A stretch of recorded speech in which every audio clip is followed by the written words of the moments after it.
Just for the weekend, Amanda said, unloading cages from her SUV. I watched, speechless, as she carried in one enclosure after another. 2 bearded dragons, 3 sugar gliders, 4 exotic parrots, 3 ball pythons, 2 fennec foxes, and a monkey. A live, chittering monkey. I have a quick business trip, and you're so good with animals, she added, shoving a stack of papers into my hands. My clinic specializes in domestic pets, I reminded her, but she was already unloading more supplies. Everything you need is in these boxes: food, enclosures, care guides. It'll be easy. Thanks, you're the best. Before I could protest, she was in her car, peeling out of my driveway like the devil himself was chasing her. I turned to my husband Mark, who had just walked in. He took in the chaos. Cages stacked against the walls, a blue and gold macaw eyeing us with unsettling intelligence. Tell me she's coming back for them, I muttered. Mark sighed. It's Amanda. Who knows? We didn't have to wait long to find out. The weekend passed, then a week, then 2. No Amanda. Calls went straight to voicemail. Her apartment? Cleaned out. Social media? Silent. Mark worried, but I had a growing suspicion. This wasn't just another one of Amanda's impulsive adventures. She was running from something. The truth in feathers and fur. Taking care of the animals became my full-time job. The sugar gliders needed fresh fruits and protein at night. The bearded dragons required precise heat levels and calcium-dusted insects. The monkey, whom we named Charlie, needed constant enrichment or he'd start throwing things. A month in, I stumbled onto something disturbing. While organizing Amanda's documents, I noticed inconsistencies. Some paperwork was missing. The fennec fox's permits were blatantly fake. The monkey's import papers, non-existent. I called Mark into the room, spreading the documents across the table. I don't think Amanda acquired these animals legally. Mark ran a hand through his hair. Are you saying? I swallowed. I'm saying your sister might be involved in wildlife trafficking. From his perch, the macaw squawked in Amanda's voice. Quick business trip, quick business trip. We went to the authorities, but without Amanda or solid proof of a crime, their hands were tied. Meanwhile, the animals, trafficked or not, had become my responsibility. I worked with wildlife agencies to legalize their status, securing proper permits or arranging transfers to sanctuaries for the ones I couldn't keep. Then, 6 months after Amanda vanished, Azure, the macaw, started repeating new phrases. The shipment arrives Tuesday, no papers, cash only. They'll never trace it. The bird had been listening and remembering. The return.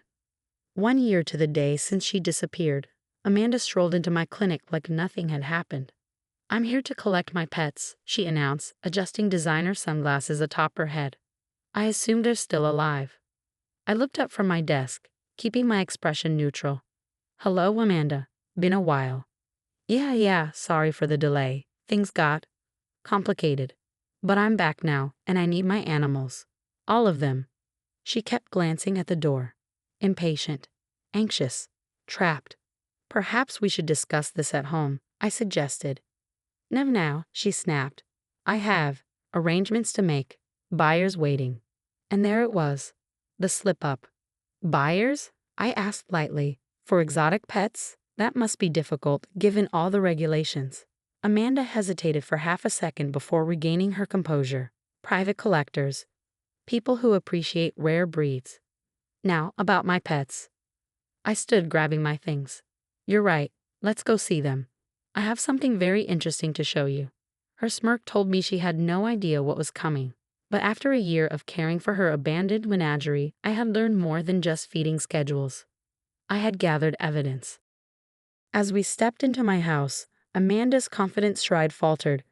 Gone were the makeshift cages and hastily arranged enclosures she had abandoned a year ago. In their place stood professionally maintained habitats, each equipped with climate control monitors, enrichment activities, and proper housing. Her eyes darted across the room, panic flickering beneath her polished exterior. What is all this? She stammered. A proper exotic animal sanctuary, I said, leading her toward the spare room. It's amazing what you can accomplish in a year. From his perch, Azure announced our arrival in a perfect imitation of Amanda's voice. The shipment arrives Tuesday, no papers, cash only. Amanda froze, her face going ghostly pale. Fascinating creatures, because I'm used. Their memory and mimicry abilities are remarkable. Azure here has quite the collection of interesting conversations. That's nonsense, she sputtered, her voice strained. You can't seriously believe what a bird says. I crossed the room, opening my laptop and pulling up a folder of files. No, but I believe documentation. Like these forged permits you left behind. And these recorded conversations Azure has been repeating. And the GPS data from the trackers several of these animals arrived with. Trackers typically used by wildlife authorities to monitor endangered species. The sugar gliders chirped from their spacious habitat. The bearded dragons basked under proper UVB lights, their scales vibrant and healthy. Even the ball pythons moved with newfound energy in their professionally maintained enclosures. Amanda's composure cracked. You don't understand, she insisted, her voice desperate. These animals are worth a fortune. Private collectors pay top dollar for exotic pets. I was doing them a favor, giving them good homes. Good homes. I gestured to the room around us. They were malnourished when they arrived. Their documents were forged. Some of them had tracking devices from wildlife reserves. They weren't pets, Amanda. They were stolen. She switched tactics, her voice turning syrupy sweet. Olivia, be reasonable. You've clearly invested a lot of time and money. Let me make it worth your while. My buyers are very generous. Your buyers are part of an illegal wildlife trafficking ring, I said flatly. And you? You were their middleman, weren't you? That's why you disappeared, because a deal went wrong. Amanda's expression hardened. You can't prove anything. It's my word against the parrots.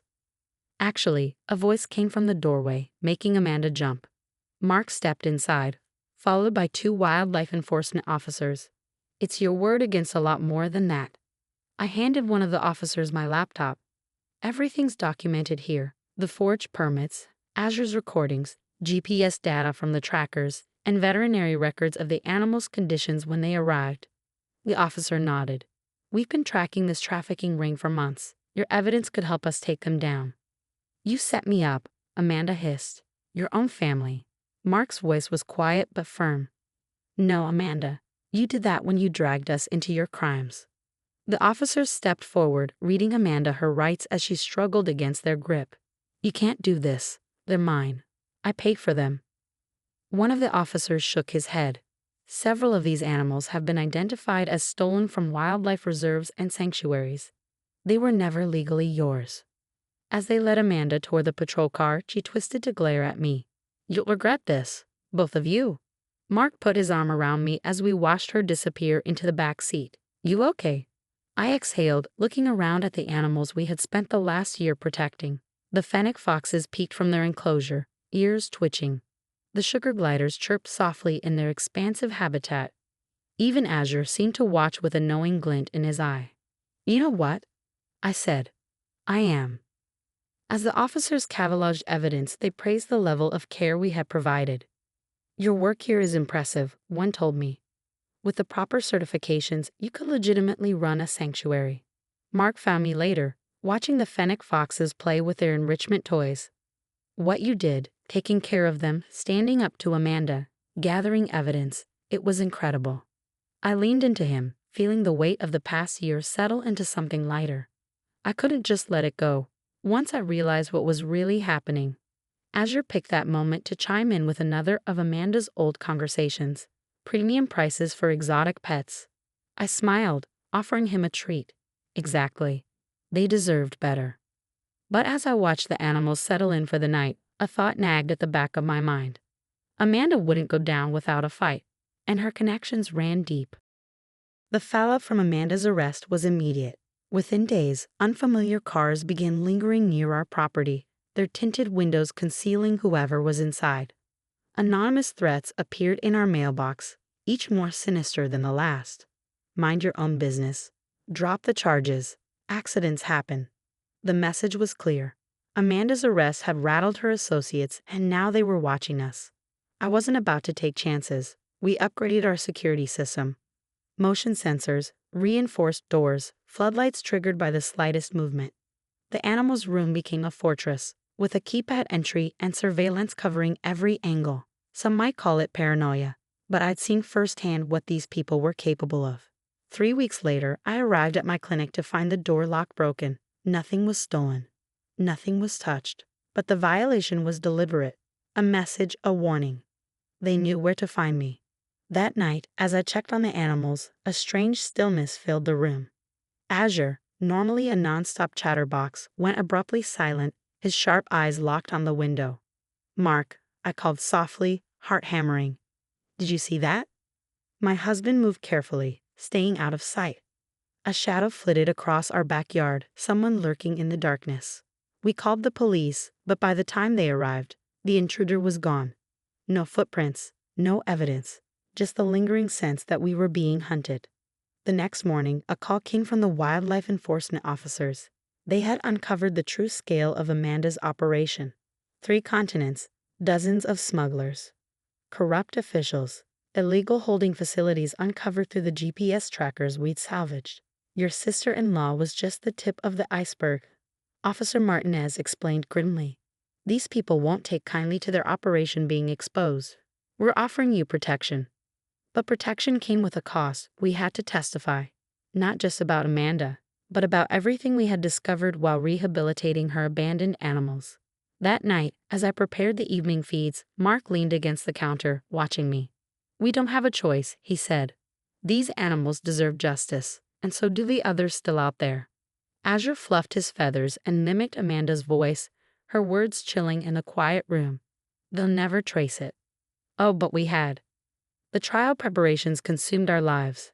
Every forged document, every recorded conversation, every GPS ping was meticulously compiled. Our home transformed into a war room, legal teams, wildlife experts, and law enforcement cycling through at all hours. Then came the next threat. A note slipped under the clinic door. "Drop the charges or the animals disappear." I handed it straight to Officer Martinez, who added it to the growing case file. Our unexpected guardians, however, were the fennec foxes. Their hypersensitive hearing caught the faintest disturbances, ears swiveling toward unseen movements long before we noticed.